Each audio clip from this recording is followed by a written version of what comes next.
Hi everyone, welcome to the Literary Gladiators channel. Today we are going to be doing the Boujee Booktuber Tag, which was created by Olive from A Book Olive. Joining me today are... I'm Nick. Jesi. I'm Tori. And I'm Josh. And we have 10 questions plus a bonus question pertaining to books and spending habits pertaining to books. Is there a quiz on this later? There will be. Okay. Yes, you have to know all of our answers by heart. Yeah. Alrighty then. For every wrong begin. answer, you owe me $1. Question 1. What is your average monthly budget for books? Monthly budget? We'll start in the line. I don't know how to answer that because I don't have a budget, period. I'm not making money, so... I gotta just... I would probably say... I mean, I don't know how much books go for. Depends. Yes. Such a hard question. What do we do? I mean, since I'm just getting back into reading, and it takes me a while to read the books, I would say probably like... I don't know, no more than 100 or 150 a week, a month. I was just saying, a week? A week, no, yeah, a week. No, a month. I mean, that would probably be comfortable enough for me to get me through to the next month. So sometimes I pretend I have a budget for books and then I don't pay attention to it. Sometimes I'm like, okay, if you want books, you will go to the used bookstore and you will buy the cheap ones because you are allowed to have no more than like $30 for books this month. And then I go to the bookstore and I spend like $200. So... Okay, I was going to say $30. I went a little high, but 200, all right. I've done some very bad things, which is why I have so many books. So I just don't go to the bookstore anymore because it's a problem. I go broke. Yeah, I don't know if I have like a cyclic allotment of like money towards books. It's usually I'm a very impulsive individual when it comes to that. So like I can go long periods of time where like I have these books that I've been reading or have been able to acquire or I'm able to find like free online. I love Project Gutenberg. I've literally like gotten back into doing that again and finding like weird books from the weird like medicinal remedy books or like strange books on like sewing or like, so I'll like entertain myself with that, but every so often I will have like periods of time where I'll spend like $60 one week and then $60 another week and then like I take my where I answer find back. that- That's what happens to me a lot yeah, too. because it's more of like Amazon if I is terrible. happen, I'm good. I don't go online and look at books online because I know I will go broke if I do that because I'll be like, that looks good. I'm the type of person who like, if I'm walking somewhere and there are books, if there's a book cover that calls to me and then I read something about it, I'm like, oh, this seems interesting. Like, I'll grab it because I know I have literally like a dozen books at home that I still need to read. And that's before even starting like Literary Gladiators. Like, I've had like that pile of books that, like, I have one of our friends' books that I've had kidnapped for like a year. So, like, it's just kind of sporadic. It's impulsive and sporadic. That's, I think, my answer. Yeah, that's a little bit closer to what I do, but I know when I walk into the book garden, I'm like, okay, Jessica Lynn, do not spend more than this Ooh, much these books money. are old. And then I'm gone. like, everything. And the book garden people are like, all of this. I'm like, yes, please. Save me. They're like, we'll give you this much off, like a 10% off. I'm like, oh, thank you, Oh, but thank it's you. This still is coming- $70. Yeah, this is I'm still like, coming oh. home with me. It's still $70. Yeah, I think because of the time period in between me getting books, I kind of allow myself to spend a little bit more than I should when I'm getting books. Because usually if I'm getting books, it's like 4 or 5 at a time, and those are going to hold me over for the next couple of months. So that's probably what I would do. Okay, next question. Already. These are like discussion questions. I really, to answer the question, I don't really have much of a monthly budget for books. I just, I buy them when I feel like them. Exactly. With reason. Because, granted, I mean, I'm doing my best to be a little bit more conservative now. But Yeah, you are, I think, the only one with a library out of us so far, so... I'm going to get one. You get one when you go down to Virginia? Josh is pretty wonderful. He said he's going to build me bookshelves. Oh, okay. And I'm even going to... Oh, I'm so excited. They're going to be everywhere. Excellent. I'm so True love. excited. Bookshelves I think are hard. Kayla has Building a a room. library. Kayla has a study that is pretty much a library. So that's pretty nice too. With regard to monthly budget for, but yeah, I've gotten into, but then again, I've done some trading off. I canceled some subscription or some memberships in certain areas, and I'm looking into literary magazines. And then there's other, I mean, I get these kicks too, where I become interested in a certain area and I want to acquire it. So. Yeah. I do that. That's a problem for me too. I'm yeah. like, oh, this is suddenly interesting, and then I want all the books on it. Mm-hmm. And I go on a bookstore kick, but at least I like to go to the independent bookstores. That's why I stay away from Barnes and Noble with 100 to 150 for the month. That's like 10 books at Barnes and Noble. I'm like, this is not enough. At least I can get 20 books for that price at the Book Garden. Yeah, literally going to like an antique store. So like, that's what like happened. The last time I was at the Book Garden, that was in November for their cookbook sale. I said I was only going to go in. I was going to look at the Glimmer Train magazines. I got all the Glimmer Train magazines, but I ended up walking out with 39 books, and 19 of them were cookbooks. Oh, when we went to the Book Garden, I got home. My mom was like, "Where did these come from?" I was like, "I told you I went to a bookstore." She's like, "Oh God." There have been a few times where I've Whose come house home did you rob? from- Right? I came home with like 6 books that day, and she was just like, "Where did these come from?" And then like a week later, I found myself in another small independent bookstore, and I found like 2 more books. I was like, "I shouldn't have done that." There But have they been came home. times One down in I've come Delaware? home from the bookstore. If my no. dad's home, the books stay in the car. Right? Because Like I'm they like, literally oh, no. rode around in my trunk for like weeks because I was like, I was too ashamed of myself for being weak, and I got like 2 more books, and I was like, They just they're stay hiding in the car. trunk until I get to touch them. And I'm like, okay, my dad's asleep. Let me run outside and get them and bring them back in. I'm like, It's like trying to sneak Christmas presents by your kids. except they're for me. Unwrapped and for myself. Already. Next question. What's the most you've ever spent in a bookstore? Oh no. Nick? I'm so embarrassed. I think like $50. I don't know. That's pretty good willpower. Right? Well, like I said, I'm just getting back into reading, so Okay.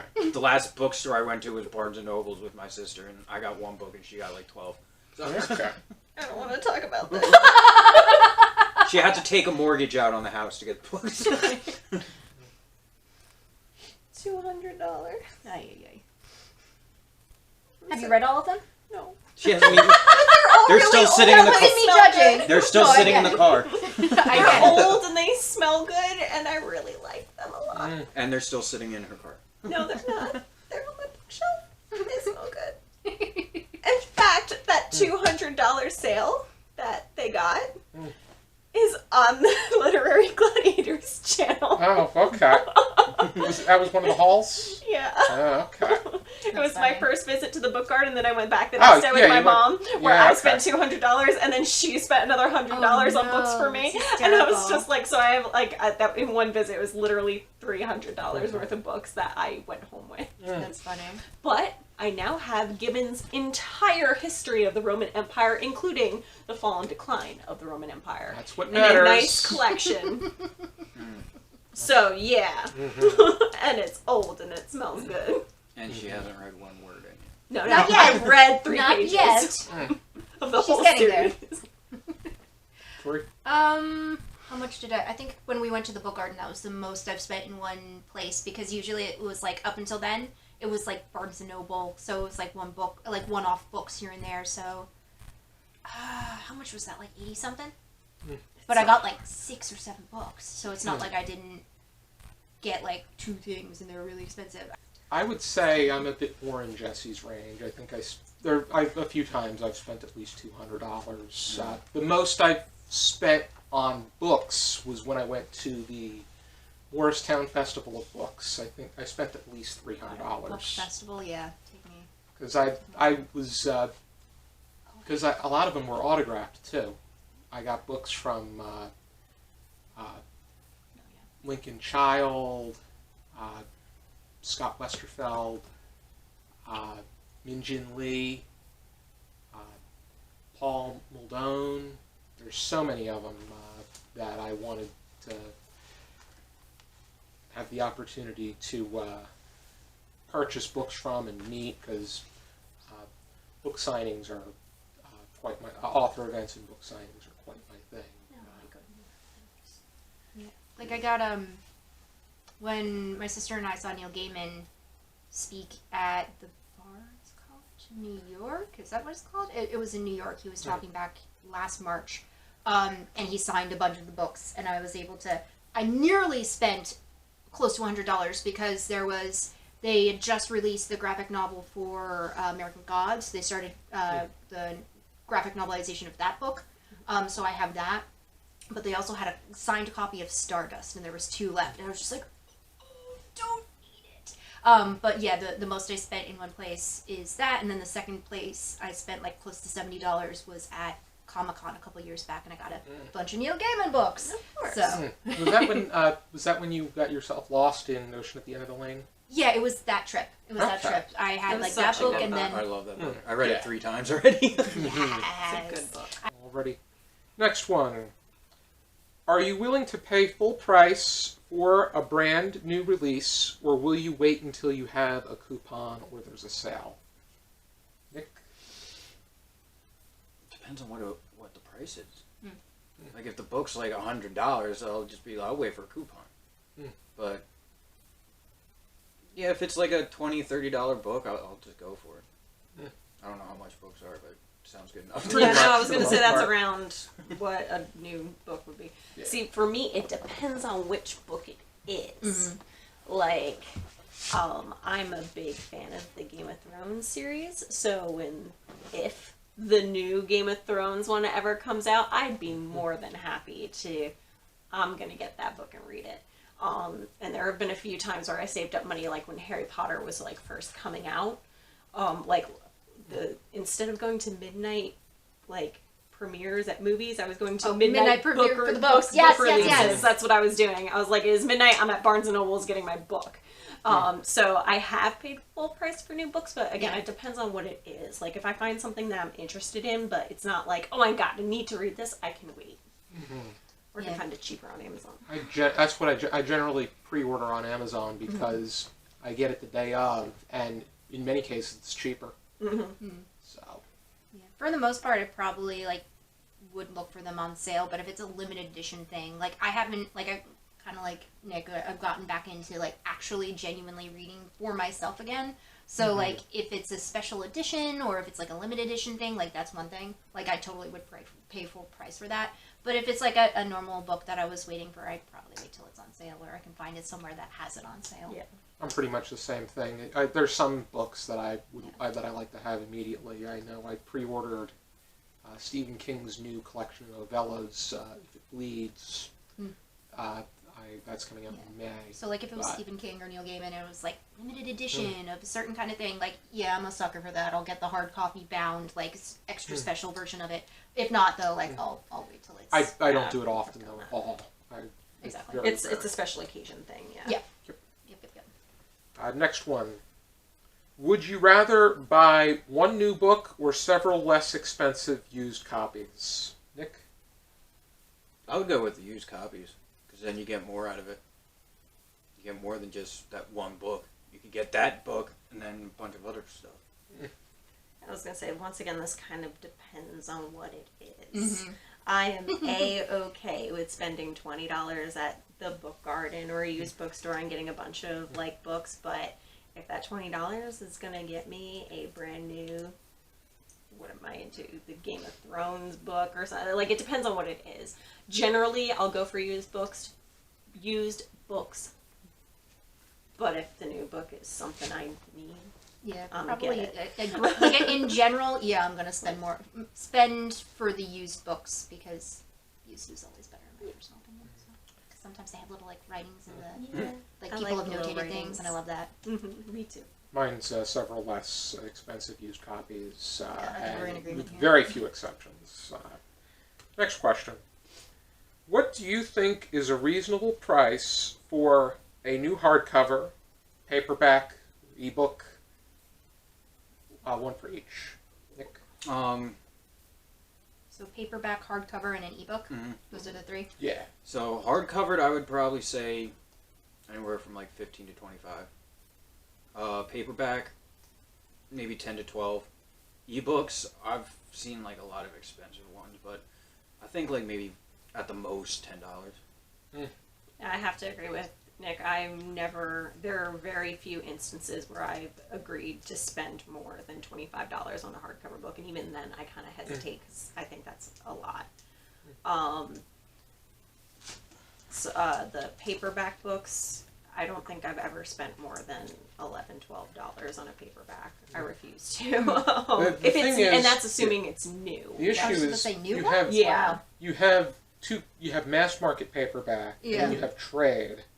Trade is where they get you. A lot of them have referred to a lot of them have relied on a trade like this, and this is $15. Yeah, see, I am pretty picky about which ones, like, I don't, so, as a book collector, I do have a small problem where if I start off buying the series a certain way, Oh yeah, it's got to stay that way. it's got to stay that way. So if I make the mistake of buying the first one a hardcover copy, You've locked in your fate. like, that's it. That's the end of that.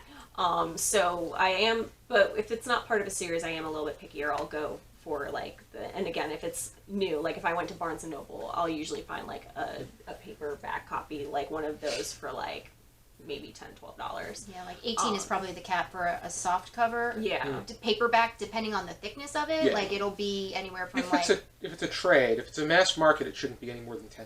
Yeah. And they've increased the height of it so that they can up the price, and Yeah. that's Which is terrible. somewhat robbery. Well, Yeah, and when it comes to ebooks, I refuse to spend more than like $6.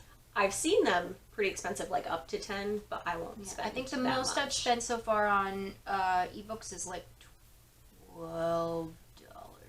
I can't remember what it was, but it was $12. And for a second, I nearly like choked because it was like 14. I was like, what the fuck? It was a audiobook, so then I switched to the other one. Yeah. And it was like $2 or $3 cheaper. It's like but yeah, I think everything the most I've seen was like $12 on an ebook. Anything more expensive than that, like you're getting gouged. Like it should it's not true. be. I'm getting nothing. It's going on my phone. Like I'm buying the rights to read these words, basically. Yeah.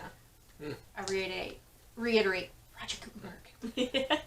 I would say For free. I would say as far as hardcovers, I would say anywhere from $15 to $30 is reasonable. Yeah. Paperback, if it's mass market, it should be anywhere from, for a new mass market paperback, anywhere from $5 to $10. Even though nothing's less than $7.99 as far as that's concerned these days.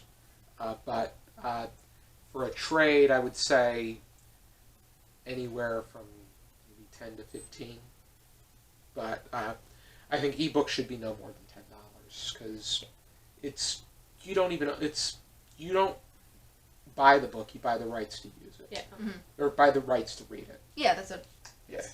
So. Yeah, I was gonna say, like I said, when it comes to ebooks, there are a lot where I guess they're looking for like beta readers and stuff where I can get them for free or like $1, $2, $3. But I think I bought the second Witcher book, and that one was like $8, $9, and that's I think the most I've ever spent on an ebook. Ready? Next one. Is a signed book worth more to you? How about a first edition? Nick? I've have like 3 signed books, and I think it's more. I mean, I know it might help the price later on down the line, but I think it's just more like beneficial in my eyes that like, hey, I've actually met the author and I got it signed and we actually talked about the book, than actually like making it more expensive. I have to agree. I owned quite a few signed books, but a lot of them I have not met the author to get them signed. Again, it's just kind of a book collector thing. I just like to have them. I have like my favorite, my current favorite book of all time is Devil in the White City by Eric Larson. And so I will not lie that I spent a very pretty penny on a very pretty book that is also signed by him. So it was a nice leather-bound book with the gold leaf pages and the nice ribbon, and it's signed, and it came with an authenticity certificate. So I have that. I've told you Josh's Christmas present, Dan Simmons' signed copy of The Terror, first edition. So that means a lot to me too. But then I also have, I like paranormal romance books. I'm a little, like, guilty pleasure, sorry guys. But Jacqueline How Frank. dare you leave? I know, I'm sorry. But Jacqueline Frank is my favorite paranormal romance author. And she came to New York City a few years ago. So I took all of my favorite Jacqueline Frank books, which she even told me, oh, you should have brought all of yours. I'm like, I own every single thing you've ever written. Yeah, I'll be here a while. Yeah, I'm like, I can't do that. But I picked out my favorite ones. And then bought her new one, and she signed like 4 of my books. And that was really cool because I have a picture with her, and we actually look like we could be related. She has the glasses, red hair, except for hers is like short and spiky. Mine was like long. And so that's like, that meant more to me. Like, I don't care if that makes those books more valuable. Like, I met her, I talked about them. Yeah. Those books are like best wishes to your kitties. Like, they're personalized, you know? Yeah. Like, so that to me, they're more valuable. On a sentimental Yes. level. Yeah. As opposed to financial. Yeah, I would definitely agree with signed because, like, first edition, whatever, signed means at the very least that, yeah, this person penned it, but then they actually they actually had their hands at one point on that book. And I can tell you, like, Neil Gaiman, I know I keep on getting back to this, but it's the most recent one that I purchased that I know, like, he signed it. He doesn't do, like, if he does meet and greets, he doesn't sign things. So, like, he'll randomly go out and, like, go to a airport and, like, wander into the little bookshop. And, like, if he finds his book in there, he'll sign all of them and leave a couple of them and then just walk away. So he'll do, like, little finds like that. So if you That's find cool. one, so, like, if you find a copy of one of his books out in the wild and it's signed, it means that he was, A, recently in that place, and B, there's like 4 or 5 of them left in that spot, if you're lucky. So, like, getting that book and having it signed was, like, really cool and really special. So seeing him give seeing him speak in person and talk about his, like, creative process, as well as having the new book that just recently came out and having it signed, like, that's something that I probably, like, first edition be damned, but signing a signature seems more important to me. Yeah. To me, a lot of it depends. I mean, when it comes to most things, especially when I was collecting sports cards, a signed edition is definitely worth more. And as far as the collector's perspective is concerned, the signature loses its value when it becomes personalized. If it's just a signature, then it's worth more than like to so and so, best wishes, and the I autograph. don't mind those, though, because I don't know, like, I you've seen personally a lot prefer of, them. Yeah, I think they're At the end of the fun. day, I like we're them getting when these they're books, personal. we're actually going to read these, so it's not just like, I'm having it on my shelf to have it on my shelf. Like, the signature is the more personal. Well, but I'm my just saying, thing. like, if you were getting it signed, though, you're doing that because that book holds a significant place in your heart. So that has more of a... With me and books, I get books because I want to read them, Exactly. not because I want to show them off or sell them. Yeah. So, yeah, I do, so as, like, my problem with the book garden, I enjoy going there because I do like to have books to show off. I have bought books just because I think they'll look pretty on my shelf. Not that I won't read them. I will for sure read them. Eventually. But, like, for The example, Red Mask. I have 2 I thought it looked copies nice. of Devil in the White City. Because one of them's my leather-bound signed copy, and that's mine. And then I have my regular copy that I read and play with, and like, oh, this is mine, I can take it places, you know? Yeah, you don't mind beating that one up. Yeah, exactly. So it's like I have like 2 different copies of things, like ones that I like, and I go after like my copy of Moby Dick. It was one of my dad's favorite books. I wanted to read it, so for my birthday, he got me a very nice copy of Moby Dick, and again, leather-bound, gold leaf pages, like, and so it's got its place on my shelf. But that kind of backing up a little bit. The other thing I look for when I look for, you know, like collecting books, publishers who published it, and I feel like a lot of people forget about that because that can also like make the value of a book kind of I Well, have that a goes book. along the lines with the edition aspect of it. So. Yes and no, because there's it's not Franklin Publishing. Who is it? I can't remember. I have a book that I found in the antique store that I paid all of $5 for. Found out that even though this was published by other publishers, there was one publishing company that made this certain one went out of business like maybe 2-3 years after it opened up, published a couple books, and then closed down. And I have that copy. Turns out it's worth like $200. I'm not going to sell it, but it's like that made me realize that publishers mean something too.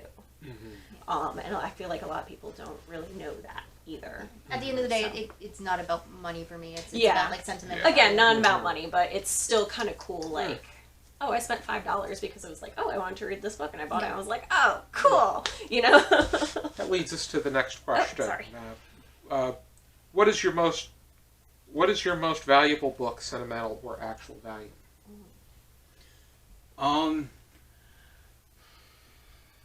Probably. Oh, man. Come back to me. I gotta think about that. Yeah, I was gonna say that's not a fair question. No, because I have all the Captain Underpants books, and I think the last one that last one that came out is one of the signed copies. I love Catcher in the Rye, so that's a big that was the first book I actually said I like this book. But then See, we can't talk now. my mom got We me can't be friends, Nick. We I'm don't. sorry. But, okay, go on. my mom got me a signed copy of the graphic novel Blind Prophet, and it was more, what is it? It wasn't just signed; it was like dedicated to. Yeah, it was written. Yeah. I hope you get better, blah blah blah type stuff. And I mean, I wasn't a big fan of the book, but it was good to actually say, hey, the author wrote something to me. Yeah. But yeah, it would either be one of those three. Okay. I was gonna say I have some valuable books. Like I said, I think the most financially valuable one on my shelf is the one that I got from the antique shop that I just so happened to find out. I don't even remember how I was just looking up things and on my bed scrolling through the internet, and I found out. I compared it. I even emailed somebody, and they're like, "Yeah, no, that's like a $200." Like that's insane. It's Tinker Tailor Soldier Spy, so it's not even an old book. Yeah. You know, it's like what from '75, I think. Yeah. Something like that. That's a relatively like in the grand scheme of things, a relatively contemporary book. Exactly. It was just because it was that publisher. Oh, that's interesting. So it was so that I just thought was very interesting. So I would say as far as financially valuable, that one I think is the most expensive one that I own. As far as sentimental value, I feel a very strong attachment to a lot of my books. Like I can pick up a book and remember where I bought it or who gave it to me So or which one something. would what's the one off the top of your head that you would answer quickly though? Oh, that's not fair either. Well, I'm doing Well, it. actually, Putting it on so the spot. I'll even go back. My dad's favorite book was Moby Dick, and I told him I wanted to read it, and he said, "Well, I would like to get you a copy for your birthday. So find me a copy that you like, and I'll buy it for you." And I said, "Well, it's a classic book. I like my classic books to be pretty." So again, I said, "If you don't mind, can I have this one?" So it's nice leather bound, fabric on the inside, gold leaf, nice ribbon, pictures in it, and they're not just pictures like picture book. No, it's illustrations of like painters painting the famous scenes, and like it's a beautiful copy, and I love it. And like I said, it was one of his favorite books when he did more reading for pleasure. So I would say that one pretty sentimental.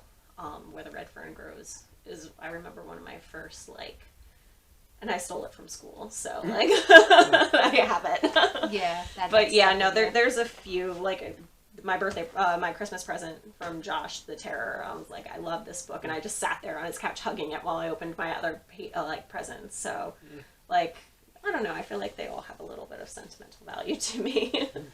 Yeah. Harry Potter series because Yeah. I was up so late. I'm trying to those. think. It probably, if you ask me sentimental, it would probably be one of the Harry Potter. It's a toss-up because the Harry Potter books, maybe, but as a child, probably the Series of Unfortunate Events.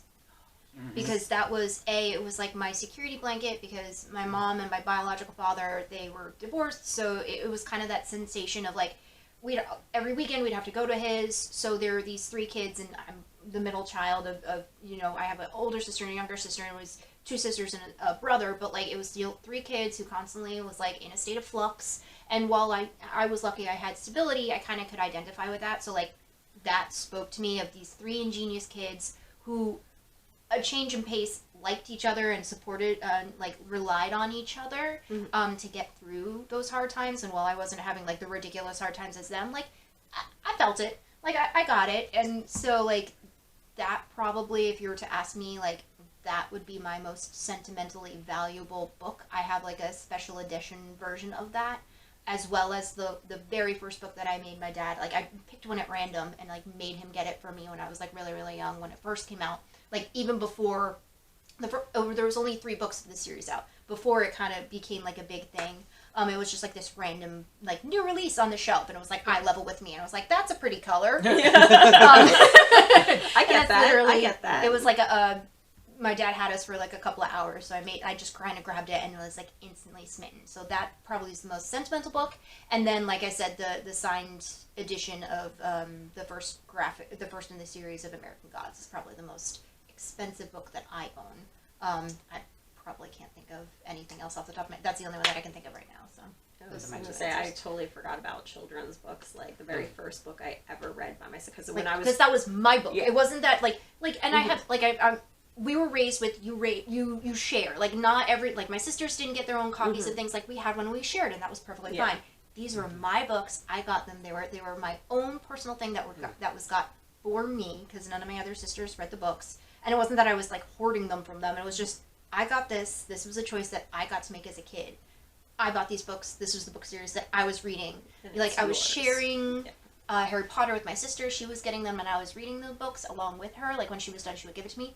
That was my book series. It was mine. So, and that's a silly thing, but as a kid, that's yours. That's significant. So, for me, it when it comes to books of value, I feel that when I'm able to find something that is almost hard or impossible to find, that's a grab for me. Yeah. Here's a copy of The Sand Pebbles by Richard McKenna. This on Amazon, it goes for $100, and it's just about impossible to find. I don't know if it's even in print anymore. Yeah, that's funky. It's very retro. I found this at Secondhand Books in Mount Laurel, and it was $3. So I snatched it right up. And the sentimental thing is that there was a film adaptation in the late '60s with Steve McQueen. It's my grandfather's all-time favorite movie. So, getting this, I'd like to read this at some point. Yeah, I'd like to get this, or I'd like to read this at some point in time. I probably would do it as an individual read. Even read it. Mm-hmm. I'd probably read it individually, because I'm not going to make everybody spend $100 just trying to find this book on a book. And there's another book. I mean, I've mentioned it from. Works from. That's okay. We get you. Here it is. The Ghost's Dinner was something from my childhood. I mentioned it back in season 2. It's great. It's whenever they eat. I think I know this. When they eat the particular food, they begin to turn the color or become the appearance of the food. I found that from a private seller on Amazon. It was $16.99, but it was worth it. I've been meaning to like go through. So I struggled with reading a lot when I was younger. So I was taken out of class during a certain time every day to go sit with a one-on-one tutor for reading up until I want to say I was like 2nd grade. Like I couldn't read. And the very first book I read all by myself was Fat Cat Sat on a Mat. But I don't, my parents got rid of that book when I was younger. Like, it was just like, oh, she's growing out of these, get rid of it. And to this day, I wish. We have all the old We books. have a lot, we still have, the Bernstein mirrors, because we had, hundreds of them. It was like Our that original one we copy only of had that one. Anansi, our We still original have them. copy of Stella Luna and stuff like that. Mhm. That was the one book I wish that never went away, because it's like that was the very Stuck first with book me, I read by myself, and I remember finishing it and my tutor going, "You read that by yourself?" And I was like, "I did it." And now look at me. That's what matters. Now you won't stop. Yeah, now I This won't brings stop. back memories though to season 2. I was talking very about this cute. book, and Charlie wanted to read it, so he was getting a jab out of it as well. So Harold and the Purple Crayon. I still have that. Yeah. Too. there's a series of those, but that one's the one that pretty much stuck out and withstood the test of time. And then my bedtime stories were primarily Little Critter. Yeah. That's who I enjoyed. Yep. My sister was more into Dr. Seuss. I was not. We read a bunch of different stuff. Anansi, like I said, that Nancy Drew sometimes. My older sister would read us stuff, but she would like get goofy with it, so like it kind of just riled us up. It was like the anti, book for before bedtime. But yeah, we kind of had a bunch of different things. The bug books. Yeah. Alrighty then, next question. Will you pay more for a cover or edition you like better? Nick? Is it like just the cover or the new edition, or like does it? Would you pay more if you aesthetically were attracted to you have two books in front of you, you like the cover of B, and B is $5 more? Yeah, because I wouldn't want to take it off the shelf and be like, oh, I could have got a better copy of this. But then I want to take it off and be like, yes, I like this cover. It looks cool. It reminds me of Joe Blow at the bus stop. Like, I like books that have... You live for the aesthetic. Yeah, I like... Usually what I do is when I look at a book, I look at the cover. I'm like, all right. Look at the author. I'll be like, I don't know who that is. And then I turn it over and read about it. Yeah. Okay. Yeah, I think it kind of goes, again, towards what book it is. I have paid more for copies of things that I, want. I own many double copies of things simply because this one's pretty, so it stays there, and this one's The other one gets to be yeah. the field guide. Yes, exactly. So, I mean, I have done it, but again, it also depends on what book it is. If it's just like, I don't want to say a no-name book, because obviously they all have names, and every author is different, but if it's something I don't, if it's just like, oh, just some reading material, I'm less likely to buy a prettier copy of it. I don't purchase it unless I want it. So, like, I'm not going to purchase it if I don't want it. Yeah. Does that make any sense? Yes. Yeah, I get what you're saying. And I'm the same way. One thing that really seems to turn me off are movie tie-in books. I was just about to say that. 'Cause- I will purposely go out of my way and find a copy of a book that is not the movie cover. I hate movie covers. To me, it's just I feel it loses its authenticity.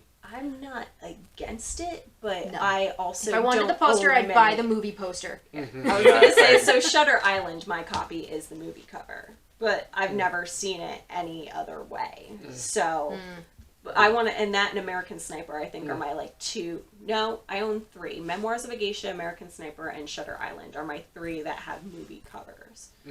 But the rest, no. I I agree with have you. The Martian in movie tie-in, but that was a birthday gift. But, You had no control over that. I had my copy. First, I got a copy of Bloodwork by Michael Connelly. It was adapted into a film with Clint Eastwood. But I decided I wanted to get when I saw it in its original version, paperback version, I got it that way too. And I'll also buy books that if I feel that I find something in better condition, not necessarily used is okay, but if it's overwhelmingly battered, Used, yeah. yeah, then if I can find something better, I'll jump on it. Yeah. Alrighty then, next question. What physical characteristics does a good quality book have? A beginning, What? a middle, and an end. Yes. Yeah. Done. Next question. Yeah, I was Good. gonna say I don't think I understand what you're asking. I like it. I like books where it gets into the action like pretty quickly, not until like the second to last chapter, and then it gets good. Are we talking like the book, like I the think- physical I think copy she's talking of about the physical book? item.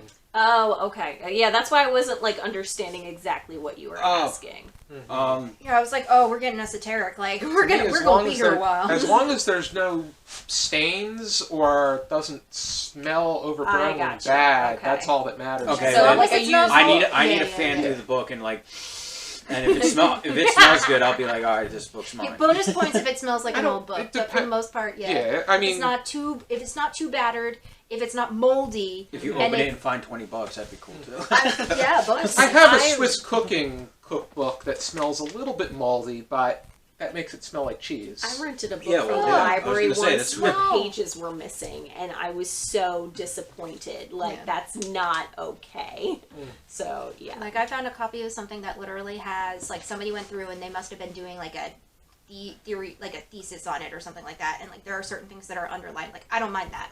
Like as long as all the pages are there, as long as it's not moldy, and as long as like I can open the book without fear of like the binding just going like cutting into clefting it in twain in my hands. That's a good point that you brought up. If somebody's annotations are in there, I will not buy it. Oh, The I don't- only reason I love that. I don't That's mind. somebody else who read that, and that's I you're like- getting their thought process. And I like that's to so I like to have my cool. own thoughts. Because I can I read don't it and want like your it, thoughts, but I like, want my own. then That's it's why- like this other person. It's like Susie Carmichael or whoever had that copy prior to you. Like that's like a nice little like they were there and they read it and somebody shared that book You with mean you. it used to be a Rugrat? I'm gonna put you up a chair. After she said the name, I'm like, that name sounds familiar. But you get what I'm saying. Yeah, I'm not against notes either. I mean, as long as they're not writing all over the words and I can still read Yeah, it. as It's long not as I bad. can read it, I can read it by myself, and I'm not going to get influenced by that. But it is fun to see somebody else be like little question marks and like their thoughts on it. I'm not easily influenced by other people like that. Sounds like a stab at you, Josh. No, it's not. I don't know what You you're look like talking a about. clown. You look like that. A clown? When you were looking at me with those bulgy eyes. Gee, I Yeah, like yeah, one yeah. of the Keep bugs. on talking. But otherwise, it's not that I'm not necessarily influenced by other people. It's the fact I want my own. I don't even write my own books. I don't. If I find a line in a book that I really like, I'll get one of my 20,000 notebooks and I'll go to a page and write it down. That's Yeah, I was exactly gonna say, what I I You do. were raised nice, but there are some people who, like, if it speaks to them, that's what I'm saying, is like, if somebody is moved enough to write in a book, that means that either this book meant that much to them, or there was something in that paragraph or something that made them have to react in that way. And I feel that's really yeah. cool. That's what Dr. Bordelon teaches annotating. So we got graded based off of that. So he doesn't really like that because it's like triggering apparently Yes. to that class. But that's one of my Yeah, I favorite don't write classes. books It was the discussions in that class are the inspiration for Literary Gladiators. So Fair I was enough. originally going to have Dr. Bordelon as the moderator, but because that didn't having him as a permanent moderator didn't pan out, we got him on the panel. But those episodes were always good. And after the 5th season, I realized we really didn't need a moderator. And Here we are. Yep, here we are. I think we've been, we get better by the day. So, I've been checking the statistics though too. So, that too. The next question. If you won the lottery, what bookish things would you do with the money? Bookish things. Bookish things. I think we all know. Well, I would go for my top 3 favorite authors and get every single book they ever made. And I would build myself a library. So, like, Good idea. how much money? Like, lots of money? Lottery. Just say lottery. money's no All right, object. pie in the sky So, lottery. I got you a stop- dollar. Stop trying to get specifics. This is how we get off into the weeds. Yeah, Just, I know. You I'm win the sorry. lottery. What would I you win do? the lottery, all the money. Yeah. Okay. So, this is gonna sound really bad, but Wing I would like to buy there. All right, so I went to the antiquarian book festival last year, and I got to hold a $50,000 book of Monty Python's Holy Grail, the Book of the Film. It is a $50,000 book, and there's one copy and it that's would it. be yours. And it would be mine. Because it's also signed by all of the Monty Python people who starred in that. Yeah. So I'm like, I got to I hold it, remember. and it was so nice, and I will buy it. I That remember and build a being that. library. Yeah, you were yeah. there. We flipped through it. It was amazing. But I would buy that, and I would build myself a library, and probably buy like all of the books by my favorite authors, and maybe even bribe them to sign them. Yeah, buy a library. If I can get people to sign them. Donate money to my local library.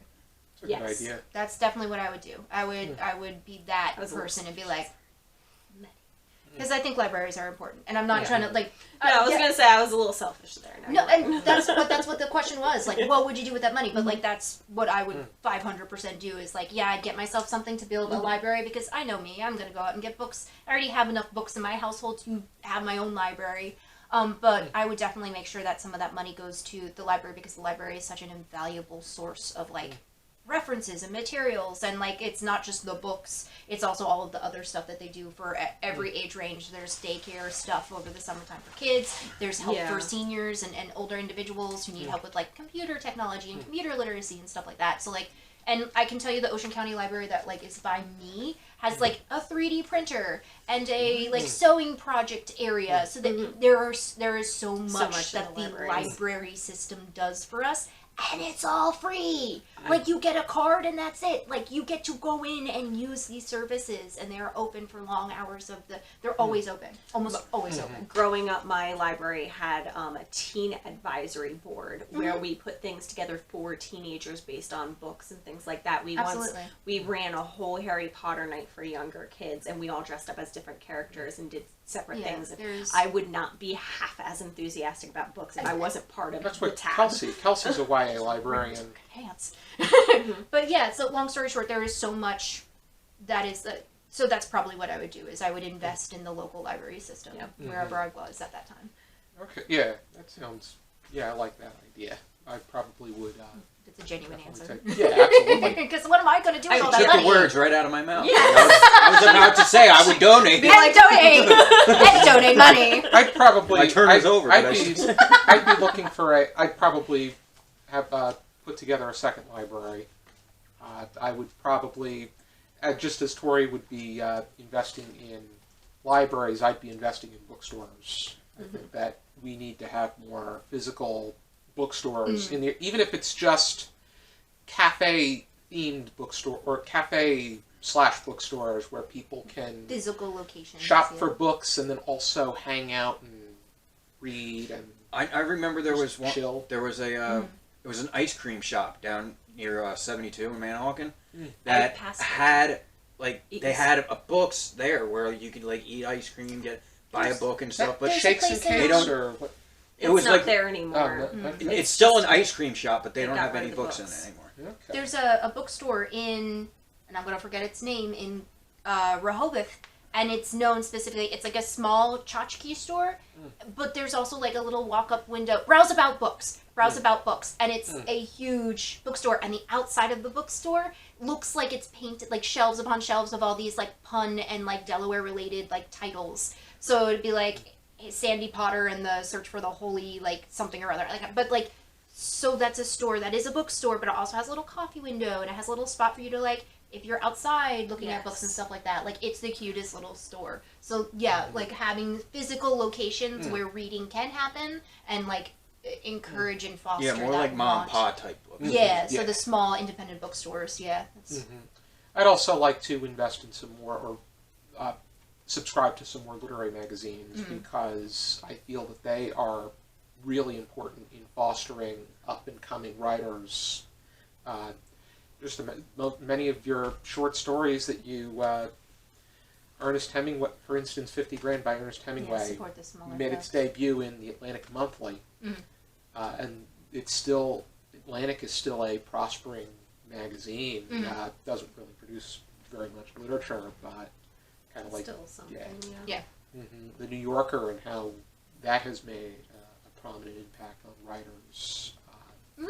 So and finally the bonus question: give us an image, be it actual or mental, of your dream home library. Nick.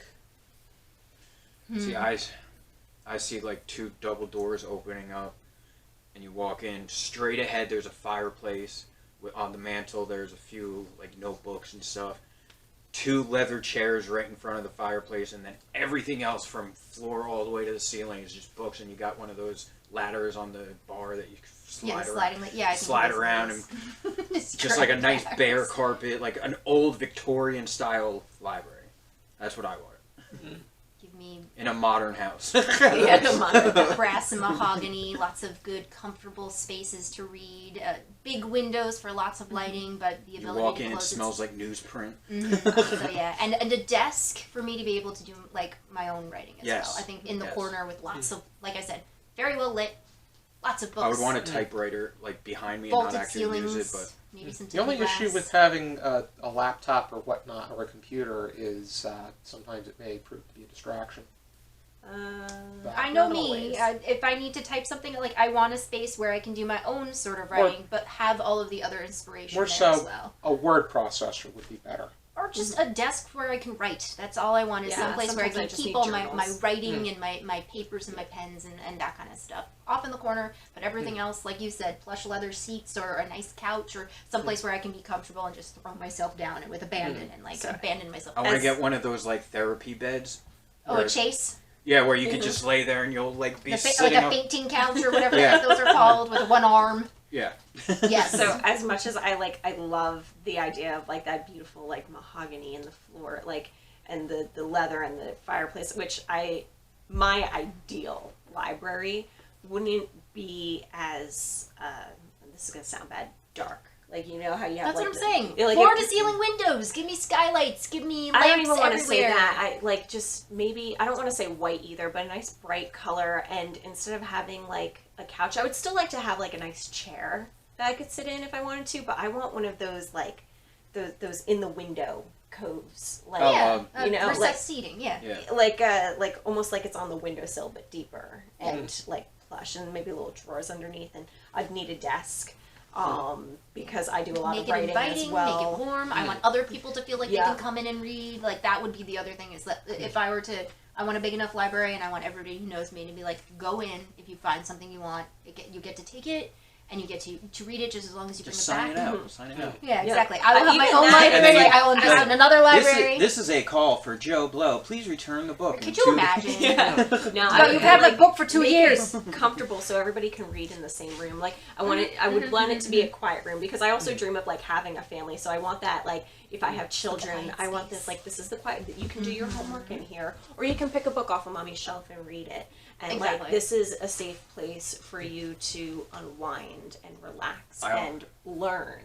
I also want one of those like that like secret book where you open it and then a door opens up and then you got a tiny room. But that in that tiny room, it's just gonna be like my personal books, like ones Like my that favorites. Like yeah, the my special favorites ones. that- The vault. if I started writing short stories and stuff, they'd be in there. There like you go. I amend my dream. That's where my desk is. My desk is in my tiny little. If you need me, I'm going to be in the secret vault. room. I'm gonna pull on a random book. You know, I've always dreamed of like that oceanside like brightness kind of house with like and it can have many windows, but I want that one coved window, bay like window. not even a bay window, just like that cove, like you have Yeah. like you know what I'm We know what talking you're talking about. I definitely And would just- not want to be on the water though. Well, I mean, but that's the kind of style I We'll think just of, put like, her on that the pretty- cliffs of Dover. We'll just put her Yeah, up a lot so of- we can yeah. see the ocean. A lot of people like to live on the beach or have. Not it. Yeah, I'm not necessarily saying on the no, beach. It not would just me. be like that I'd rather live in the bayside, woods. oceanside kind of house I just know- style. yeah. I think, like just bright and pretty and Yeah, open and Yeah, I would a say- place where it's okay Yeah. to be quiet and it's okay to be able to be lost in your own thoughts. That's all I ask for in a space. Say Batstow Village 542 area would be. Oh, we're getting hyper specific. it's We're getting beautiful. longitude and latitude. Yeah, no, I don't necessarily have to be on the water because I'm okay with being in the mountains or being in the fields. It's just like I just want that bright color and that I can just picture myself sitting in that little cove reading and Yeah. hearing the birds or hearing water in a creek or the ocean if I'm by the ocean. Yeah. Just like hearing the nature sounds and just reading and in the sun and happy. Like that would be ideal. So ideal. Okay, here's my actual answer. So we're kind of sitting in it right now. There so. it is. He's living the dream. I was gonna say you're too far pointed up. Bring it down. God, some. I was just Nope, down. no, Yep, down. there you go. You're too fast, my dude. Somebody's gonna get violently ill from that. Hopefully, you don't need like a. You didn't know we were going to go VR here.